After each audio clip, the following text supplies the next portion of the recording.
diversity isn't even a thought or a consideration at all. There are a lot of organisations that will have a little tag at the bottom to say we welcome candidates from all areas, but in reality, how much is actually disclosed at that very initial process. Those line managers are coming to us and saying, okay, I want somebody that's got X, Y, and Z. Ultimately, we can't create the talent pool. So the more refined that job briefing is, the less likely it is to be diverse. Sales females is 33% within FMCG. Marketing is 63%. And then leadership is actually only 25%. The tighter the briefs that we have, the less likely it is that we're going to be able to access the female candidates within that demographic.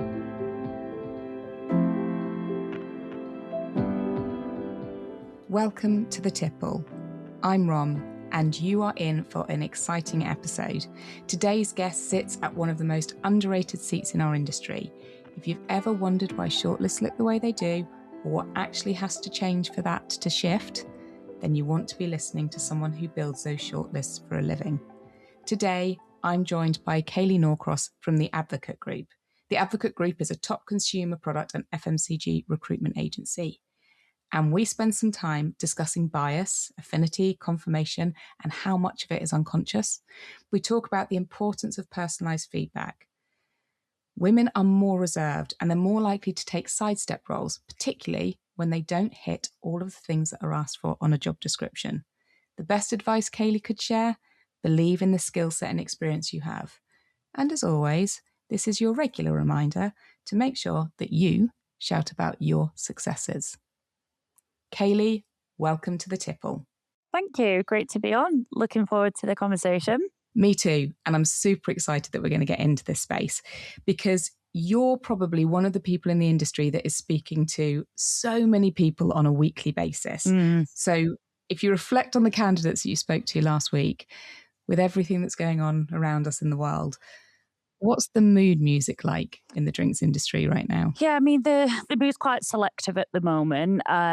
There is still a little bit of caution within drinks. For us, quarter one was quite quiet, but then it got, April has been much busier and we are seeing more opportunities across various levels. I think, junior to mid-level opportunities are more frequent, and then the leadership roles are a little bit more hidden as such. I mean, we're being tasked with quite a lot of confidential opportunities and exclusive opportunities that aren't necessarily out there. So the more that we see, there is a little bit more optimism, which is great. However, as I said, there is some caution there. So when I'm speaking to candidates like in the market, people are asking me what I'm seeing, albeit that I'm very well embedded in it.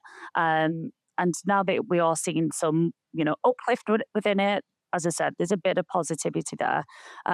Just coming back to the mood, I think that whilst there is that positivity, there is, some more skepticism about the roles that are out there. There's a lot of kind of hidden details around jobs that are being advertised. So women that are coming to me, for example, are putting a lot of impetus on value-led organisations and values being advertised on live vacancies, and that's not always the case. So there's a little bit of hesitancy to move. That's probably the kind of main thing that we're seeing, and that value-led piece is almost as important as salaries and job titles, etc. So definitely an uplift from where we were back end of last year, Q1, but as I said, still a little bit quieter than normal. I think that element of being choiceful is really important. So that values-led piece, we talk about the sticky behaviours from COVID. Yeah. Actually, some of those behaviours that stuck was the way maybe we were managing everything that is on our spinning plates at the minute. For sure. And suddenly realising the importance of working for a company that aligns with how you show up authentically, with your values, that respects you and delivers what you need to be at your best. So I completely get why people are reticent to make a jump if those core values that they need aren't being delivered in the market at the Yeah. minute.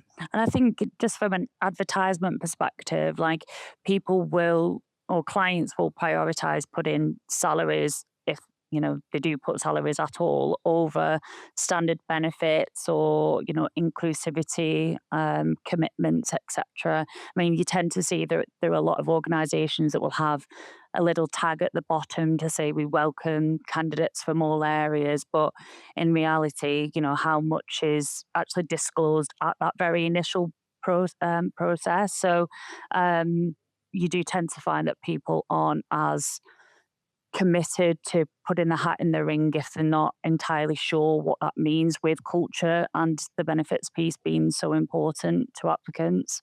So let's talk about that a bit then, because we're kind of moving into that underlying bit there around diversity. But if you take us inside a room, when that brief first comes in, whether you get it and it's for a national account manager in a soft drinks business or commercial director in a spirits role, everything in between, where does that conversation about diversity actually enter the brief? Mm. What point do you start seeing it or potentially not seeing it? I think the first thing to kind of address is who that job brief is coming from. If it is HR or a direct line manager, it does make a massive difference. So, for example, if a hiring manager or line manager comes to us, they've ultimately got a requirement for an individual to fill a position that's going to hit their commercial business objectives and do what they need to do. So, depending on the size of the business, it will massively make an impact. So, for example, a smaller organization can't afford to be as generic as a large organization that can offer training and development. But you know, those line managers are coming to us and saying, okay, I want somebody that's got X, Y, and Z, and diversity isn't even a thought or a consideration at all. They want somebody that can do the job, that's a drag and drop, and it's then our place within the job order and the briefing to give them insight, because ultimately we can't create the talent pool. So the more refined that job briefing is, the less likely it is to be diverse, because some key stats that we kind of work to. So sales females is 33% within FMCG, marketing is 63%, and then leadership is actually only 25%. So the tighter the briefs that we have, the less likely it is that we're going to be able to access the female candidates within that demographic. So when we take that job brief, we'll understand, yeah, of course, the business, what are those objectives that they're looking to hit. Then we'll go into the role itself, the person piece. So we really try and get into the nitty gritty of the individual, like personality, characteristics, attributes that are aside from that D&I piece. And then lastly, we'll go into the recruitment process. But in that kind of role briefing is where we often see the bias. And let me just be really honest. I think most of the bias that we see is unconscious. Hiring Mhm. managers don't actually even realize that they're doing it. But the most transparent and the most frequent ones that we see are, affinity bias. So people will look at or ask for people that are similar to them. So they might have come from a blue chip background and they'll want people from a similar criteria. And of course, there's only a select amount of people that can do that. Or they will want,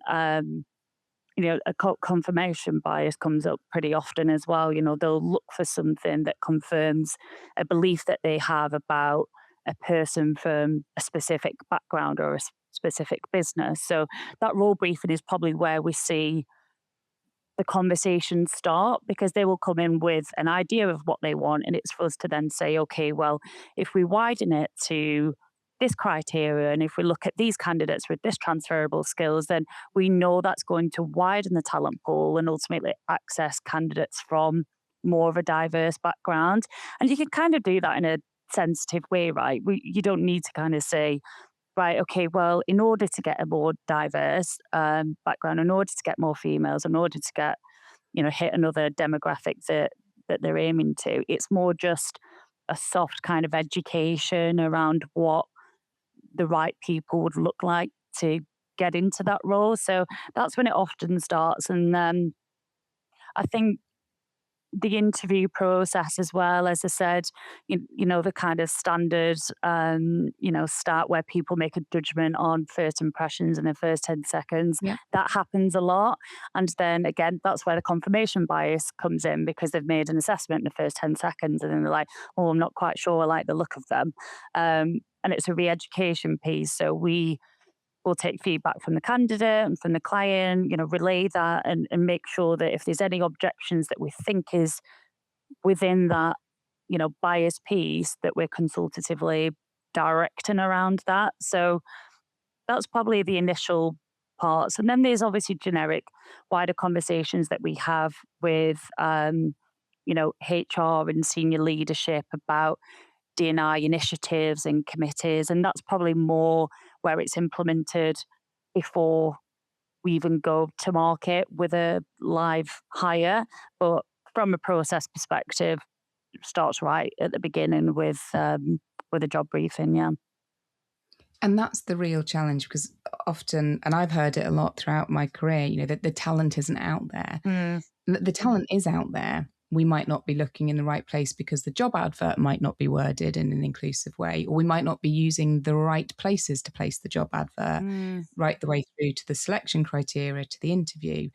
But you talk about bias and there are so many types of bias. And it's really hard when it's unconscious bias when people don't know that they're doing it because it's not necessarily coming from a it's not nefarious purposeful. place. No, It's absolutely. just unconscious. Yeah, it's So, interesting you mentioned about the gender coding as well, because we do see sometimes on leadership specs and adverts that, things like bold, ambitious, confident, which are all very positive attributes, can be, accredited positively towards males, but maybe bullshit or negative towards females. So, in house, we actually have a copywriting team which are trained on gender coding language, but we kind of educate our clients as well on removing some of those words that can be seen as negatively skewed towards one or the other. But again, that's usually unconscious. So it's mm, just that awareness and education piece because people might not necessarily know that they're doing that. so what you're doing is really improving the whole experience Mm, for the industry in these touch points, but not just for the individual going through a process with you. mm. You are helping businesses learn and grow with this consultative approach that you take to it. Well, I'd like to think so. I can't take personal credit for that, but I think, as you said initially, like the more people that have awareness and education and are talking about it, the more people recognize it and share that knowledge and the prevention of that bias. So yeah, changing the world one job briefing at a time. I'd like to think so. That's all we can do. Change it one little bit at a time. Yeah. Um, but it's really refreshing that people are driving that change. Mm, Um, I talked earlier about the number of people that you'll speak to on a regular basis. mm. So thinking about the last couple of weeks, is there a difference in what women are telling you about their job search experience at the moment compared to what men are telling you in the drinks industry? I think one of the main things that we see is, or in my personal experience from speaking with obviously both genders, is that women tend to be more reserved with some of the applications that they will put forward for. So, they could be ticking 7 or 8 boxes out of 10, but they might think, well, I don't think I'm the full package. There's probably better candidates out there. They're actually more likely to apply for roles that are technically a sidestep within their career, sometimes even, a step down if the prioritization of, culture and other elements of the business is prevalent and apparent. Whereas males do tend to be confident in their capabilities, which you've got to be careful because I mean confident, not arrogant, but they Mhm. they kind of have more faith in their worth and what value they can add. So when I speak to, male candidates, they absolutely have no issue in reaching for the stars. Like, people can put their hat in the ring for, a level above, couple of levels above. Like, there is definitely a gap in the two. Um, and that's not a bad thing. I'm not saying that males shouldn't do that, but I absolutely think that females should do more of that. Believe in the skill set and the capabilities that you have, and don't have the fear of shooting your shot, basically, because I will approach a lot more female candidates that I think are right for roles, and that females will apply to my jobs at that kind of level. So that's definitely interesting. And then I think, just from like an interview experience piece, we get feedback from different nuances in the way that people interview females and males. I mean, we're quite fortunate that, D&I is very prevalent in the clients that we work with, but I could speak to a candidate that's had another experience, and, judgments might have been made about their personal experience, or about their, family and background, and situations that some interviews Hmm. can be quite clever around asking, but really they've got absolutely no right to ask. Um, or just, slight commentary, which could be, seem derogatory, but they definitely wouldn't say that to a man. So it's just having I guess, the insight to share with them. That's not reflective of, the entire FMCG space, or just any, space at all. And I'm sorry that you've had that experience, but how do we, navigate that? And it comes back to that education piece of showing people how to interview. I think there's a lot of hiring managers that actually aren't trained at all for interviewing. Um, I was speaking to a head of HR actually last week about some of the difficulties in feedback, which Hmm. comes to both males and females. But feedback can be like, I'm not quite sure. I can't put my finger on it, but I don't think they're right for the role, which obviously isn't any constructive feedback or useful at all. And I think if you could get like a general model or assessment, or specific hiring structure, so that you can make sure that you're assessing people purely based on skill sets and capability, regardless of gender, rather than someone going into a 30-minute culture fit chat and then declining them before they've even had an opportunity to showcase their capabilities. That kind of assessment and education piece would definitely eradicate, or at least minimize, some of those difficulties that candidates are experiencing right now. Make it perhaps a little bit more equitable, Mm, and that's all it is. This is about equity, yeah, for right? This sure. isn't about prioritizing people into other roles. And I think you're spot on. We've talked before on the podcast about accidental managers. You're really good functionally at your job. You Mm, finish on a Friday, you're promoted into your new role on a Monday, and suddenly you're a manager and you're leading these yeah. people, and you haven't been given the pack on how to interview people. Yeah, and that's where, And again, affinity bias comes in, because then you would manage somebody and judge them on how good they are based on how you did, how good you were in that role. And are they similar to you? Are they doing things in yeah, the same way? But they might have a different profile entirely, or a different way of working. So that's another thing that obviously needs to be recognised, and hopefully minimised going forward. and also I think understanding that an interview process goes both ways. For So sure. for those people that come to you going, this is the experience I've had, Yeah. well, maybe that wasn't the right organization for you if that's some of their values coming through right at the beginning in the interview process. Yeah, absolutely. We talk quite a lot with our clients about employer value proposition. So, what makes you attractive as an employer? What's the pull for a candidate that is interviewing? So, um, people will automatically think of, the brand itself, which is great, but what does that actually Mhm. mean? Like, what is the brand proposition? So is it just the products? It's definitely not. It's the company, the culture, the experiences that that people have, both, as candidates, but employees as well. FMCG is a very large but also small a small Yeah. market, and people definitely talk, and we say to our hiring managers and HR, right, if you don't like this if you don't want to progress, then what is the reason why? Give us some feedback, because you want that person to come out of the interview saying, damn, I wish I'd have got that job, and not, God, I'm glad I didn't get that job. That seems awful. For Yeah. example, Laurent Perrier, that we've worked with for about, I don't know, maybe 10 years in total. So they have a kind of commitment that every candidate they don't make an offer to, they'll send personal feedback, and they also send a bottle of champagne. So Well, that's that lovely. brings Just me to to my say next thank you. question, Yeah. actually.